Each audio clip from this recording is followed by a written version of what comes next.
ये इस्तीफा कोई इस बात के लिए नहीं दिया गया था कि कोई मेजर रीजन हो गया जिसकी वजह से इस्तीफा देना पड़ेगा।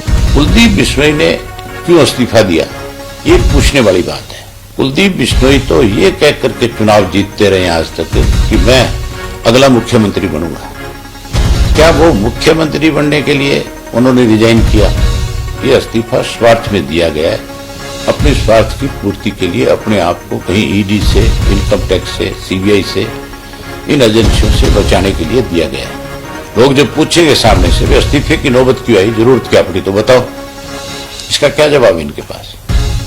वहीं एक बात और लोगों से जरूर पूछूंगा कि इस उपचुनाव की जरूरत क्यों पड़ी, ये उपचुनाव किन परिस्थितियों में हो रहा है, ये परिस्थितियां किसने पैदा करी, इसके लिए कौन जिम्मेवार है।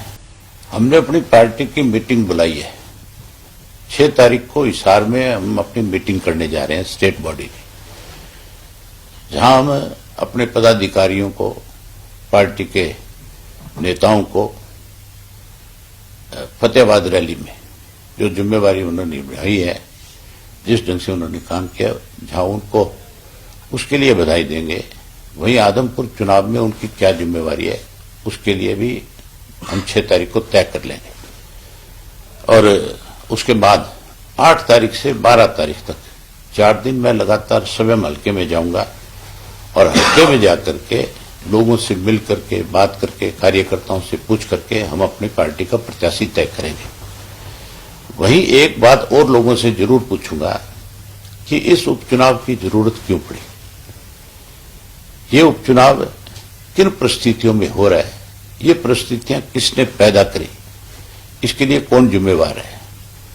ये उपचुनाव जो है, ये इस्तीफा कोई इस बात के लिए नहीं दिया गया था कि कोई मेजर रीजन हो गया जिसकी वजह से इस्तीफा देना पड़े। मैंने तो इस्तीफा दिया था तो किसान आंदोलन चल रहा था, केंद्र की सरकार किसान को कमजोर कर रही थी, उसको जमीन से बेदखल कर रही थी, कहीं किसान की रोजी रोटी छीनने का काम कर रही थी। मैंने तो उन हालात में किसानों की लड़ाई लड़ने के लिए इस्तीफा दिया था, अपने हल्के के एक एक व्यक्ति से पूछ करके, बात करके फिर रिजाइन करने का काम किया था। कुलदीप बिश्नोई ने क्यों इस्तीफा दिया, ये पूछने वाली बात है। कुलदीप बिश्नोई तो ये कह करके चुनाव जीतते रहे आज तक कि मैं अगला मुख्यमंत्री बनूंगा।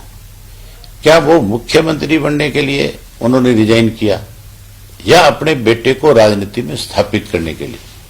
ये इस्तीफा लोगों के हितों में नहीं दिया गया, ये इस्तीफा स्वार्थ में दिया गया है, अपने स्वार्थ की पूर्ति के लिए, अपने आप को कहीं ईडी से, इनकम टैक्स से, सीबीआई से, इन एजेंसियों से बचाने के लिए दिया गया है। तो आप ये मान के चलो कि लोग जो है हर हालत में, कोई मूर्ख नहीं है, लोग बहुत सोच समझ करके फैसला करेंगे। इन्होंने जहां लोकसभा में इनको बुरी तरह हराने का काम किया था, इस विधानसभा के चुनाव में भी, उपचुनाव में भी लोग इनको सबक देंगे। अब ये जब वोट मांगने जाएंगे तो क्या एजेंडा इनके पास, क्या कहेंगे? लोग जब पूछेंगे सामने से वे इस्तीफे की नौबत क्यों आई, जरूरत क्या पड़ी, तो बताओ, इसका क्या जवाब है इनके पास?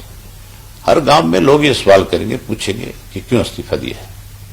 इंटरनेशनल लोकदल की बात करें तो किन मुद्दों के साथ वो जनता के बीच में जाने का काम किया जाएगा? ये जो लुटेरों का गिरोह 3 साल से इस प्रदेश को लूट रहा है, जिसको आप गठबंधन की सरकार कहते हो, जो इन्होंने लूट मचाई है, जो जो इन्होंने घपले घोटाले किए लोगों के बीच में, वो सारे उजागर करेंगे।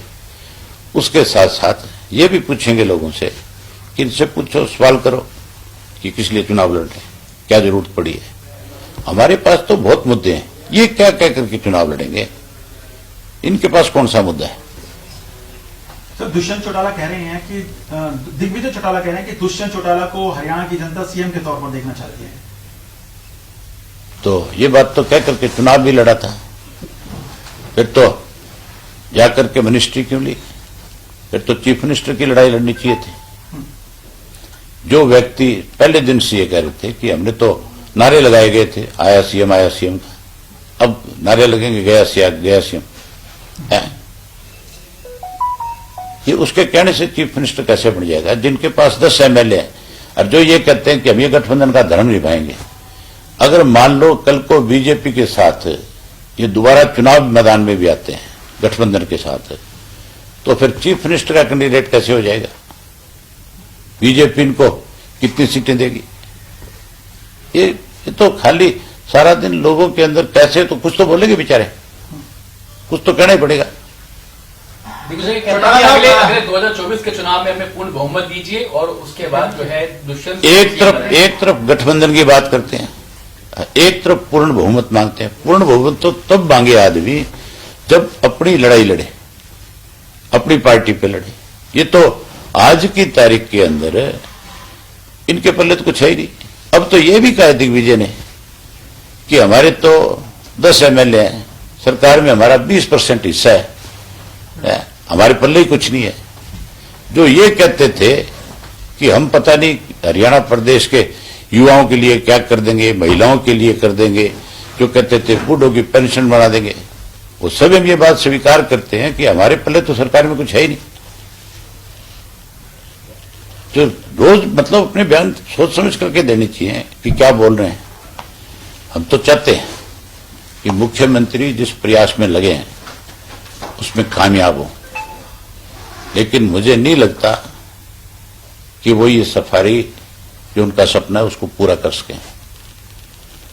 अगर दृढ़ शक्ति के साथ काम करे तो मुख्यमंत्री ने आज तक पता नहीं कितनी बातें कही है, उनमें से कितनी चीज आज तक सिरे चढ़ी है।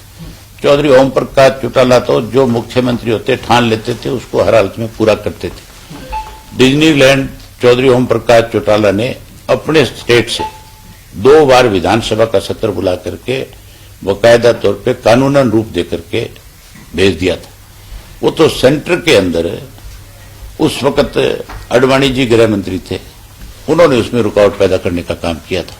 हमारा तो मकसद था कि हरियाणा टैक्स फ्री सिटी बने, जिसमें ज्यादा से ज्यादा पैसा आए और लोगों को ज्यादा से ज्यादा विकास के काम हो सके, उसका फायदा मिल सके। लेकिन आज की सरकार ने तो बहुत सारे फैसले किए, बहुत सारे फैसले बदले।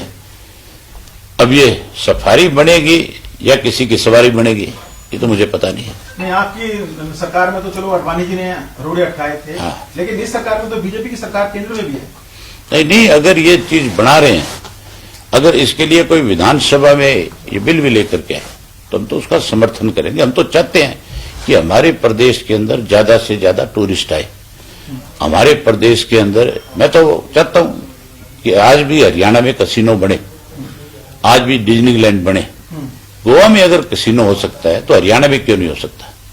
हरियाणा में तो 1 नंबर में नहीं है ना सर, वो तो 2 नंबर में। नहीं, 2 नंबर में नहीं है। वहां पे भी जो कसिनो बने हुए हैं उनको बाकायदा तौर पे परमिट मिले हुए हैं, वो बाकायदा तौर पे फीस भरते हैं सालाना।